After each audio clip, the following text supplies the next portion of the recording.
Nous voulons leur dire que le président Cheikh Tidiane Thiam n'est pas présent sur le territoire ivoirien, mais les réformes qu'il a entamées permettent au parti de pouvoir travailler. Et quel que soit l'endroit où le parti est, le parti travaille. Le parti travaille au développement du parti et à la reconquête du pouvoir d'État en Côte d'Ivoire.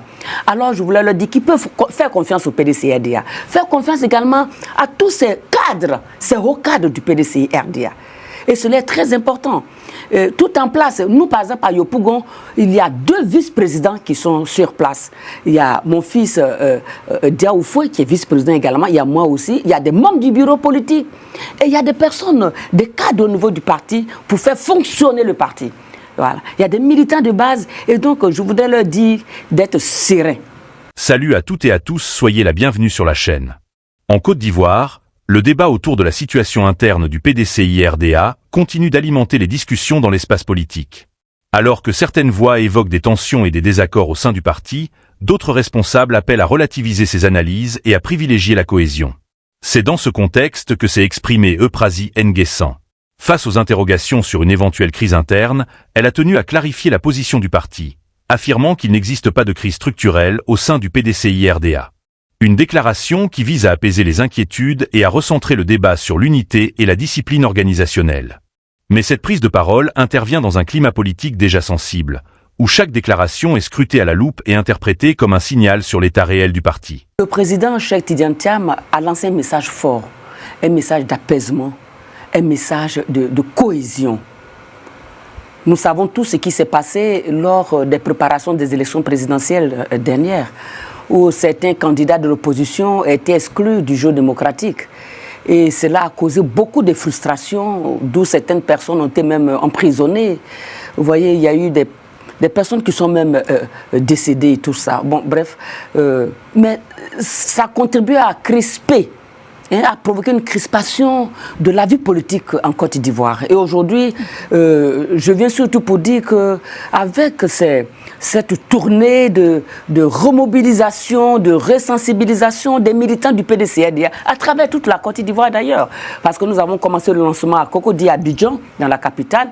Ensuite, nous sommes partis faire une autre partie de la fête à Yamoussoukro, qui est la capitale politique, et qui est la ville natale du père fondateur du PDCI-RDA. Et dans quelques jours, demain, après-demain, nous serons à Bangourou.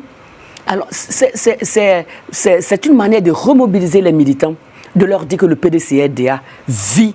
C'est un parti qui est toujours pérenne. Il faut que nous comptons, la Côte d'Ivoire doit compter avec ce parti-là. Tout de même, dans votre discours, vous avez parlé de crispation. Qu'en est-il de la crise aussi interne, il faut le dire, au sein du PDCI-RDA, avec le courant HDL donc de Valérie Yapo et surtout de la dissolution de la CEI qui s'est passée le 6 mai. Est-ce que ça vous touche également ? Oh, vous savez, il y a toujours des courants dans les partis politiques. On peut dire que c'est quand même, vous êtes dans une crise interne ? Non, je ne veux pas parler de crise interne parce que, vous savez, moi je me souviens très bien où déjà dans les années 90, il y a eu des courants qui s'étaient formés et tout ça. Mais c'est la vie d'une nation, c'est la vie d'un parti. On crée des courants, mais ce qui est important, c'est l'idéal. L'idéal, c'est quoi? C'est le développement de la nation. C'est vrai qu'il y a également la dissolution de la CEI avec tout de suite la nomination de l'ancien président. Mais sans que les partis d'opposition ne soient informés, vous voyez, c'est tout cela qui amène les populations, les partis d'opposition à être crispés. Parce que la vie politique d'une nation doit être partagée, doit rythmer la vie des citoyens. Et quand ce n'est pas comme ça, que c'est juste une branche qui prend des décisions, qui agit pour les autres, qui pense toujours bien faire, il faut faire très attention. Plusieurs partis et organisations de la société civile réclament des concertations nationales et aussi inclusives, donc à la suite de cette dissolution de la CEI. Vous, Madame Nguessan, en tant que députée et surtout vice-présidente donc, du PDCI-RDA, le PDCI-RDA serait-il prêt aussi à participer à ces dialogues nationaux inclusifs? Oh, le dialogue national, le PDCI fait partie des partis d'opposition qui l'ont réclamé. Mais on fait un dialogue national et l'applicabilité des résolutions n'est pas effective. C'est ça le problème. Donc ça ne sert à rien, vous n'allez pas participer. Non, ce qui est important, il faut absolument, si les partis d'opposition réclament ça, le PDC-RDA doit faire partie de ces partis, faire partie des partis qui réclament ça. C'est important qu'il y ait une discussion, qu'il y ait des échanges sur certaines questions. C'est pour cela que souvent nous nous mettons ensemble, parce que nous pensons que parler d'une même voix a plus d'écho. C'est pour ça que nous nous mettons ensemble. Mais il faut écouter ce que les autres disent. Je le disais tantôt, ce que je retiens du président Bédié, quand il vous reçoit en audience, il vous écoute parce qu'il sait que vous avez un message à lui donner. Et il disait toujours qu'en écoutant, on apprend plus. Et c'est très important d'écouter les autres. Mais si tout le temps, on s'écoute, on pense trouver la solution soi-même, on pense être fait de tout ce qui est bien, il y a problème. Il faut écouter les autres. Il faut tenir compte de leur point de vue. C'est ensemble que nous construisons une nation. Et aujourd'hui, Madame la députée, comment décrirez-vous et comment écoutez-vous aussi les habitants de votre circonscription? Quelle est la situation actuelle à Yopougon? À Yopougon, nous nous portons bien. Lorsque nous étions à l'Assemblée nationale, nous avons porté haut et fort les préoccupations de nos populations. Nous avons dénoncé la cherté de la vie. Nous avons dénoncé vraiment la manière dont les potentialités, les richesses de notre pays étaient gérées. Voilà, nous avons dénoncé cela. Et les populations qui nous ont mandatés à l'Assemblée nationale étaient vraiment très, très, très heureuses des positions que nous prenions lorsque nous étions à l'Assemblée. Mais ce que je voulais dire, c'est qu'à Yopougon, nous sommes 9 délégations. Nous sommes 9 délégations et nous travaillons vraiment en bonne collégialité. Vraiment, tous les délégués, nous travaillons dans une coordination parce que nous savons que c'est sur le terrain que ça acquiert les victoires. C'est très important. C'est sur le terrain que nous pouvons acquérir des victoires en travaillant avec les jeunes, avec les femmes, avec les personnes les moins âgées comme les plus âgées. C'est sur le terrain et c'est ce que nous sommes en train de faire. Nous avons pris des résolutions et comme nous le faisons chaque fois pour travailler. Mais je voudrais préciser que Yopougon est la plus grande ville de Côte d'Ivoire. Yopougon est la plus grande ville de Côte d'Ivoire, la plus grande commune. Et nous avons pour ambition de reconquérir même la commune de Yopougon. Ça, c'est très important. Mais concrètement, quelle action allez-vous mener récemment? Car Yopougon, comme vous l'avez dit, c'est la plus grande commune aussi d'Afrique de l'Ouest, mais qui continue tout de même à souffrir d'insalubrité, d'insécurité et de chômage. Mais Yopougon, il y a un maire.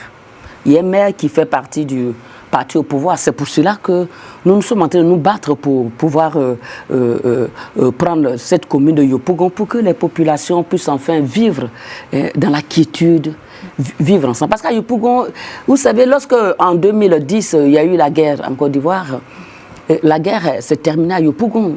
Et c'est Yopougon où la guerre a fait beaucoup plus de dégâts. C'est à Yopougon que la guerre a fait plus de dégâts. Et pendant un moment, les populations ne vivaient plus ensemble, elles vivaient côte à côte, mais elles ne se parlaient même pas et tout ça. Et ça a été très difficile de faire renaître petit à petit la confiance dans le cœur des gens. Et aujourd'hui encore, nous avons besoin de continuer le travail que nous avons commencé à Yopougon. Donc le résultat n'est pas encore visible, on ne peut pas voir des réalisations. Vous avez parlé tout à l'heure de l'insalubrité, des pertes du chômage, de tout ça. C'est pour cela que c'est important pour le PDCI-RDA de conquérir, de prendre le pouvoir d'État. Parce que le programme de gouvernement que le président Cheikh Tidiane Thiam a concocté, dans ce programme, il met l'homme au cœur de son gouvernement, du développement de la nation. Parce que sans l'homme, on ne peut pas diriger une nation, puisque tout ce que nous faisons, la politique que nous faisons, c'est en faveur du mieux-être de l'être humain, de notre prochain. Alors, et si l'homme que nous voulons représenter, s'il n'est pas au centre de notre politique de gouvernement, c'est zéro. Et donc, c'est pour cela que nous sommes en train de tout faire pour pouvoir conquérir, ou du moins reconquérir le pouvoir d'État, pour que l'homme ivoirien soit vraiment plus heureux. Je reviens en arrière pour dire qu'on a parlé de miracle économique ivoirien.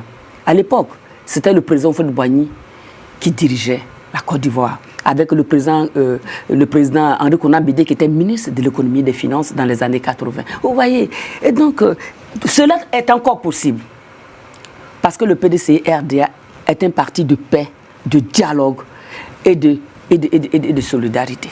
Récemment, vous avez décoré des militants donc, du PDCI-RDA et clamé votre détermination pour la victoire donc, du PDCI en 2025, mais malheureusement, 3 mois après les élections donc, de 2025, c'est le RHDP qui est tout de même resté au pouvoir. Est-ce que vous avez des objectifs aujourd'hui, un plan vraiment stratégique pour pouvoir reprendre, que ce soit la mairie de Yopougon ou bien même le pouvoir sous Tidjam Thiam, qui serait donc le président? Ah, tout à fait, ouais. Les militants, pendant longtemps, il y a des militants qui ont travaillé, qui ont donné presque leur vie au PDCI-RDA, qui vraiment ne juraient que par le PDCI-RDA. Et ces militants-là, il était normal que le président Cheikh Tidjam Thiam pose des actions en leur faveur, en les décorant. Et vraiment, nous disons merci au président Cheikh Tidjam Thiam pour cette clairvoyance, c'est très important. Notre but, c'est quoi? Parce que tout parti d'opposition a un but, c'est prendre le pouvoir d'État, afin de changer, de transformer la vie des citoyens. Ça, c'est le but de tout parti d'opposition. Et le PDCI-RDA, dès le commencement, a toujours travaillé pour cela. Et le président Houphouët-Boigny avait compris que pour travailler dans la quiétude, en faveur des populations, il y avait un idéal. C'est l'idéal de paix. C'est pour cela qu'au PDCI-RDA, nous enseignons toujours la paix. Et nous apprenons nos jeunes à toujours arborer la paix et à travailler toujours dans la paix. Et c'est avec cette paix-là, dans le travail, que nous pouvons conquérir le pouvoir d'État. Bien sûr, le président Tidjam Thiam n'est pas là, mais les restructurations qu'il a amorcées, parce que lorsqu'il est venu en tant que président du parti, il a amorcé des restructurations qui sont bénéfiques pour le parti.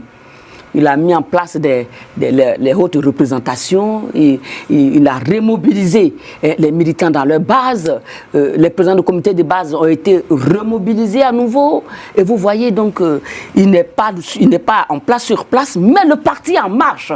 C'est ça, c'est ça. Pourtant, Madame Nguessan, certains estiment que le PDCI-RDA critique donc la gouvernance du RHDP sans proposer d'alternatives concrètes et surtout crédibles.